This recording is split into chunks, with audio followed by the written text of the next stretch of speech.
এবং আমাদের চট্টগ্রাম মহানগরীর মহাসচিব, সফল মহাসচিব মৌলানা হাফেজ আনোয়ার হোসেন রব্বানী সাহেব, আরো আমার প্রাণ প্রিয় ছাত্রবৃন্দ, আলহামদুলিল্লাহ আলহামদুলিল্লাহ। হঠাৎ করে আজকে যে প্রোগ্রাম হয়েছে, আগে কোনো প্রোগ্রাম করার কথা ছিল না। কালকে আমরা পরামর্শ করে বিএম আমির জাহাজ সাহেবকে বললে উনি তৎক্ষণাৎ দিতে ব্যবস্থা করেন। সেই জন্য ছাত্রটা কম হয়েছে, আমরা বুঝতে পেরেছি। আলহামদুলিল্লাহ, যা হয়েছে আলহামদুলিল্লাহ। বেশি লোক লাগে না দিনের কাজ করতে, অল্প লোক যদি এখলাস থাকে, তকওয়া থাকে, বয়স গায়ে থাকে, তাহলে অল্প দিক দিয়ে অনেক কাজ করা যায়। আলহামদুলিল্লাহ, আমি যে আয়াত পড়েছি, ইন্না দ্বীনা ইনদাল্লাহিল ইসলাম, আল্লাহর কাছে মনোনীত ধর্ম ইসলাম ধর্ম। অর্থাৎ ইসলাম ধর্ম অর্থ কি? ইসলামী শাসন ব্যবস্থা, ইসলামী শাসন ব্যবস্থা, কোরআনী শাসন ব্যবস্থা, এটা হলো আল্লাহর মনোনীত ধর্ম। ধর্ম আর একটা কোনো কিছু না।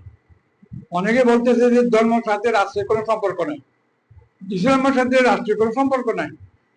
এটা বোকা। এরা যারা কথা বলতেছে তারা বোকার সঙ্গে বাস করছে। ইসলাম হয় একটা পরিপূর্ণ জীবন ব্যবস্থা। ইসলাম হচ্ছে একটা পরিপূর্ণ জীবন ব্যবস্থা। মানুষের ধারণ করার যে কাজ আছে ওইগুলো ইসলাম ধর্ম। এবং ইসলাম আমাদের পূর্ণাঙ্গ জীবন ব্যবস্থা। পেশাব করা হইতে আরম্ভ করে রাষ্ট্র চালানো পর্যন্ত সবকিছু ইসলামের। আর হুকুমত এটা আমাদের সাহাবায়ে কেরামরা করেছে। হযরত মুহাম্মদ মুস্তাফা সাল্লাল্লাহু আলাইহি ওয়াসাল্লাম মদিনার বুকে মদিনা সনদ কায়েম করেছেন, ইসলামী রাষ্ট্র কায়েম করেছেন। উনার পরে উনার সাহাবায়ে কেরাম, আবু বকর সিদ্দিক রাদিয়াল্লাহু আনহু, হযরত উমর ফারুক রাদিয়াল্লাহু আনহু, ওসমান গনি রাদিয়াল্লাহু আনহু, আলী কাররামাত, খোলাফায়ে রাশিদিন, এরা রাষ্ট্র পরিচালনা করে। কারা বলে এটা ইসলামের মধ্যে রাষ্ট্র পরিচালনা নাই, ইসলামের মধ্যে রাজনীতি নাই? এরা যারা বলতেছে তারা তারা তারা জাহালতের মধ্যে আছে, জাহালতের মধ্যে আছে।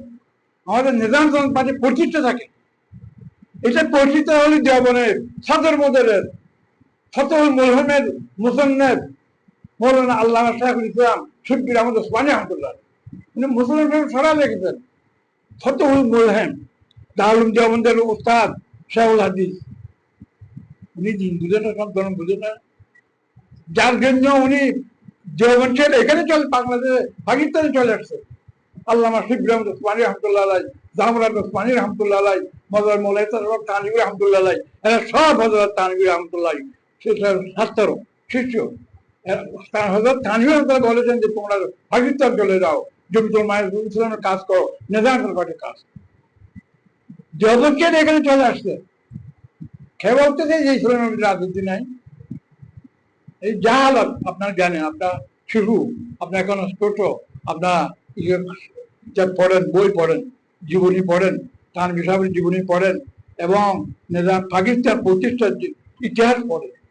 ও এই কি কাজ করে, সেটা জমিতুল ইসলামের কি